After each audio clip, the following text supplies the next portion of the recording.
I've been listening to everything you said. It's been running through my head, locked and loaded. I got the feeling that you know it. Yeah, I've only just begun. I won't stop until it's done, till you're broken.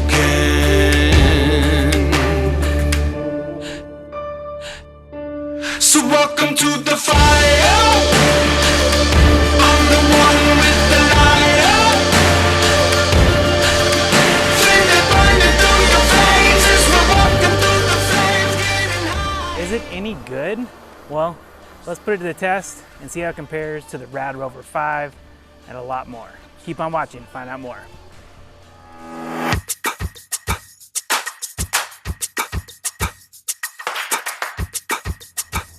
The RadRover 5 and the RadRover 6. Meet the newest flagship model from Rad Power Bikes. Is it anywhere nearly as good as the original? What changed? What's different? Keep on watching our honest review to find out more.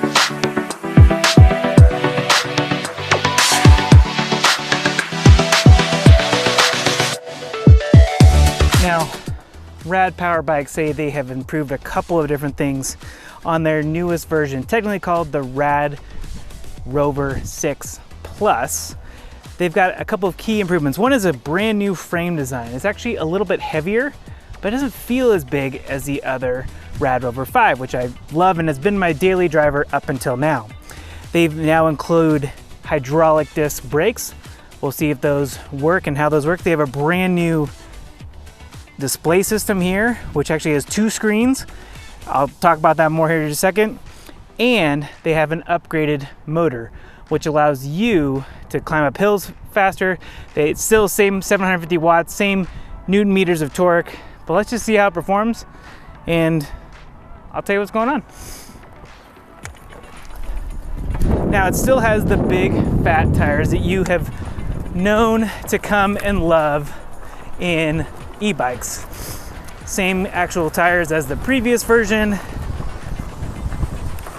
Allow you to take on hills and mud and gunk like this with literally no problem whatsoever. Just be careful on ice. I did hit some ice the very first time I took out the RadRover 5 and it was not a good deal. Had my son with me too, which is even worse. It does come with these built-in fenders, which is great. As you see, it is flying off debris and not getting any on me, even better. The bike has the same get up and go as the RadRover 5, but they've tuned the torque quite a bit, and they've tuned it in a really great way. Now, in the previous RadRover 5, you would feel like whenever you gave it just a little bit of pedal, even at a low pedal assist level, it would just take off and go. It doesn't feel that way with the RadRover 6 at all. You give it just a little bit of pedal and it smoothly takes off. There is no rapid jerk that you would find in some of the other e-bikes that we've tested. It is very finely tuned exactly for the RadRover 6. Now I'm not going to call it the 6 Plus every time, but I know that's what it is technically called. I'll just call this the RadRover 6. One area where they say they have greatly improved the ability of the motor is to go up hills, and we're about to hit one up here. Thought I'd just give it for a test and see how it goes. Now, just like the predecessor, the RadRover 5 has a adjustable front suspension. You can lock it out, you can make it a little bit looser. It's just a smooth bike that I really have not been able to throw anything at the RadRover 5 that it couldn't handle, well, except ice, and I don't think any e-bike could handle ice. But this bike just sails, it's easy, it's incredibly easy to put together. I'm going up this hill, it's a pretty steep hill, I don't know the exact incline here, but you know, no problem whatsoever. It is taking it like a champ. It is a little bit colder than I thought it was going to be today. Rad Power Bikes does have some new handle mittens, which I'll show you. I'll cut in here and show you the new handle mittens that go on here. I showed my father-in-law and he laughed because so that's what they used to do back in the day with motorcycles. Now they have heated handlebars, which just seems a little bit ridiculous to me. We're gonna go over here.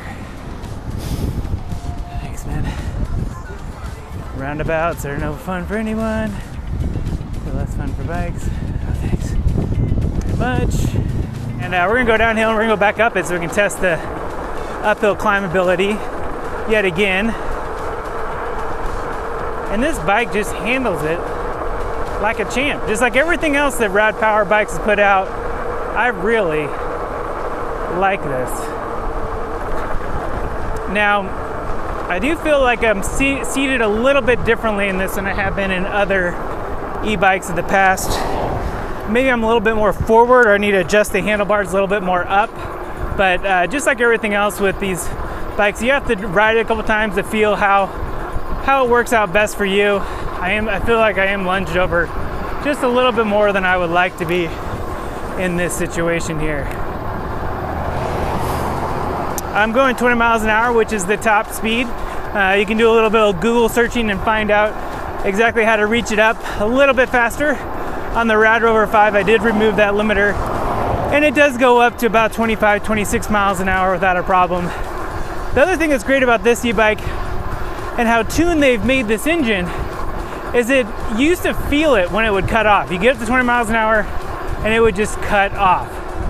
But now you don't feel that whatsoever. It's actually really, really smooth.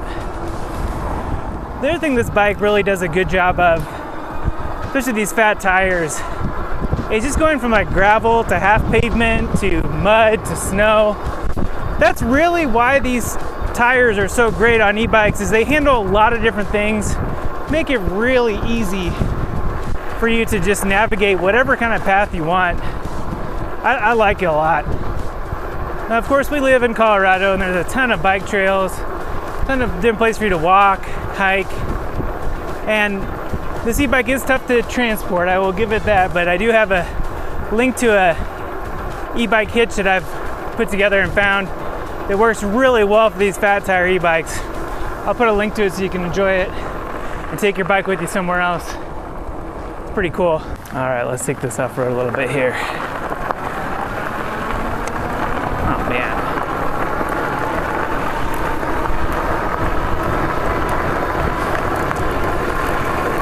This bike just handles it all like butter. Going 20 miles an hour really easy, really quickly here. That's awesome. It's a frozen lake here by my house. Pretty cool. Let's get through some mud. Yeah. It's awesome. Gotta love it. It's hard not to smile and ride an e-bike on a beautiful day like today, huh? Now, in a lot of ways, this is like the first RadRover that really feels like its own bike. It's not a hodgepodge of different bicycle components like you used to see. The Jaguar was, when they were owned by Ford, they made a Jagtarus, what they call is basically a Ford Taurus, but they put the Jaguar label on it. And this is the first Rad Power Bike that feels like it's a Rad Power Bike. It's got its own integrated design. It's got its own unique display system, which doesn't feel antiquated like the previous one did. And it just feels like the first true Rad Power Bike. I think this is one of the first bikes they've had the chance to design almost from the ground up. And it shows. I mean, every part of this bike feels just a little bit more refined than the previous generation. I mean, even down to the cord that powers the battery. It's orange, just like that Rad Power Bike orange. It's really their first e-bike that is 100% rad. Now let's talk about the displays here for just a second.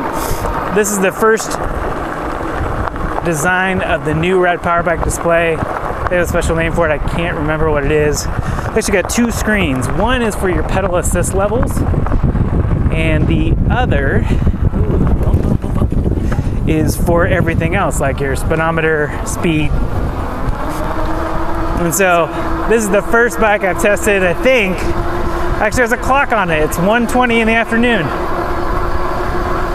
How come more bikes do not have the time on it? Come on.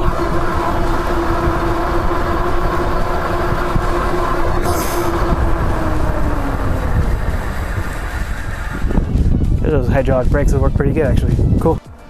Now let's test out those hydraulic brakes. That's pretty good. I didn't know a whole lot about hydraulic brakes. I know a lot of e-bike companies have tried them out in the past without a lot of luck. And it's because they're hard to maintain. Now, Rad Power Bikes has really expanded their network of people that can work on these e-bikes. They would come to your house and put them together for you. They partner with VeloFix, and think of it as kind of like an Uber for bike mechanics, which is really pretty cool.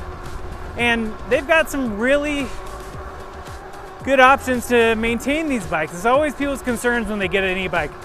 How am I going to maintain it? How am I going to take care of if something goes wrong? What about the battery?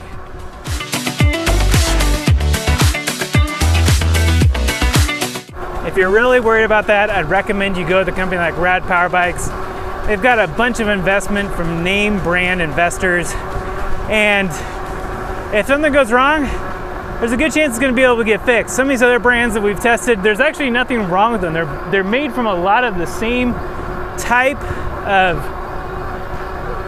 components, basically, but if something breaks, something goes wrong, it may be a little bit harder to get fixed than Rad Power Bikes. That's pretty sweet. All right, let's talk about this new display here for just a second. It does have two displays. This display right here features all the things that you'd want to know about the pedal assist level and your battery level. It says pedal assist and then has your battery level here. The one in the middle, for the first time ever on a Rad Power Bike, I believe, has the time. Yes, I know it's a little bit annoying to not have the time. I've lost track of time actually when I've been out riding my e-bikes. It's 1:30 in the afternoon here on a Sunday. Shows me the current miles that I've gone, my current miles an hour, and then how much battery power I'm using. This is a 750 watt motor, and I'm using 400 and something watts of that right now. If I go to full just throttle mode, I will get that up to 750. If I was already not going 20 miles an hour, it has the actual speed that you're going nice and big right in the middle. It's a very futuristic looking, nice, easy to understand display. I really like what they did with it. I like they cleaned it up and made it not look like it was a VCR readout or something. Another cool feature about this e-bike is automatically adjusting headlights. If it gets dark out, the headlights will automatically come on. You can also turn them on manually by pushing that button right there. But a great feature. I actually always struggle to remember how to turn on and off the headlights on the other Rad Power Bikes that we have. This really has very simple controls. On, off, or just on, lights, and then pedal assist level. I'm usually on pedal assist level 5 a good chunk of the time, but you can knock it down, knock it up. I'm also usually not shifting gears a whole lot. I'm in gear, 5 of 7, and it's a nice easy gear. With pedal assist turned up and the gear up high, it makes it pretty easy to take whatever I want on it. Now, this is what I really wanted to show you, is this hill up here. They say they have tuned the motor to better handle hills. And guess what? I'm having zero problem whatsoever getting this hill and staying right about 20 miles an hour. Let's just throttle and see. Now it is taking up all 750 watts of the power of this e-bike for sure, that's what it says. And it's handling it like a champ. I am thoroughly impressed at how smooth it is going uphill. That's pretty cool. Rad Power Bikes, you did it again, man. All right. Now the old roundabout. How do you navigate it? Who knows? Nobody knows how you navigate the roundabout.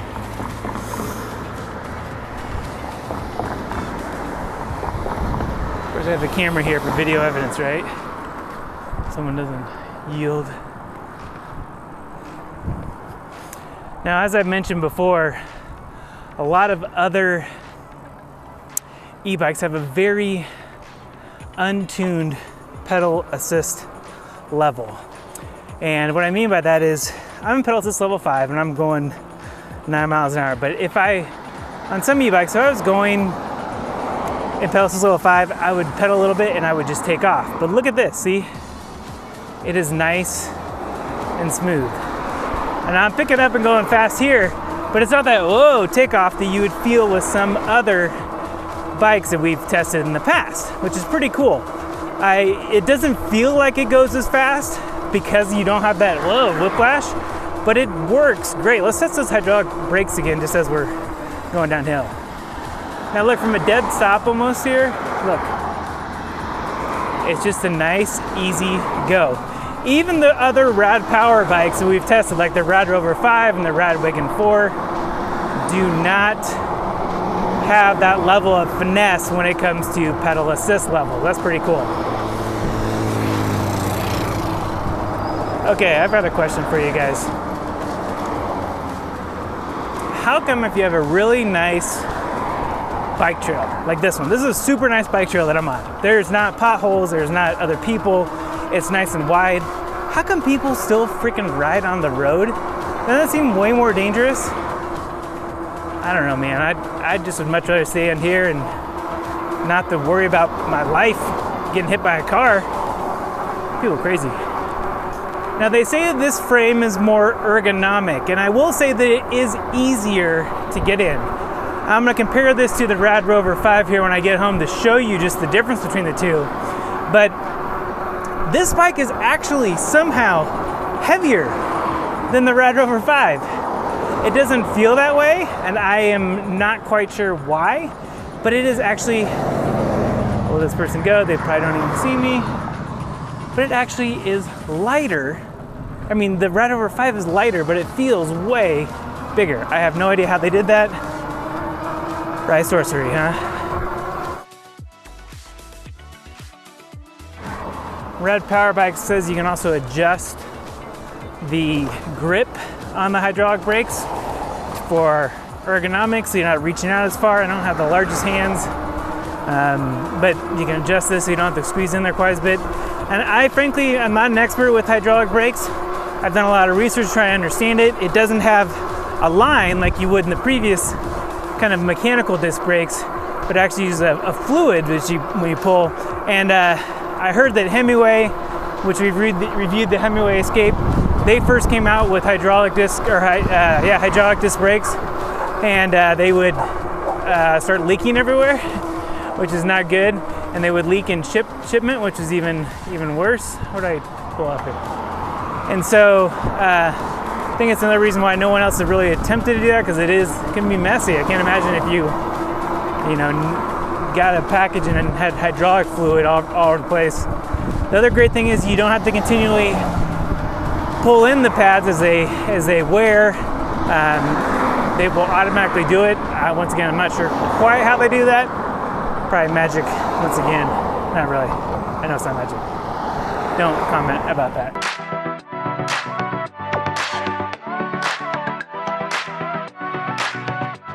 Now, I know one of the first questions I'm going to get asked about this is it worth it?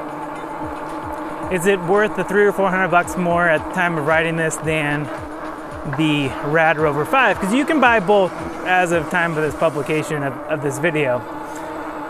And the answer is, I don't know. The RadRover 5 is still a super capable bike. There's a reason why it is the #1 selling fat tire e-bike in the country. And it's an awesome, awesome e-bike. Now, hydraulic brakes, huge added plus. The more ergonomic frame, huge added plus. The actual display system, it's nice, but I don't know if I'd pay extra for it. It just doesn't look outdated like the current RadRover 5 display does, but it is a nice addition. I think in the long run, you're gonna be happier if you do buy the RadRover 6 over the RadRover 5, if you have the choice. You may be able to find a great deal on the used RadRover 5 as a result. They're both great bikes.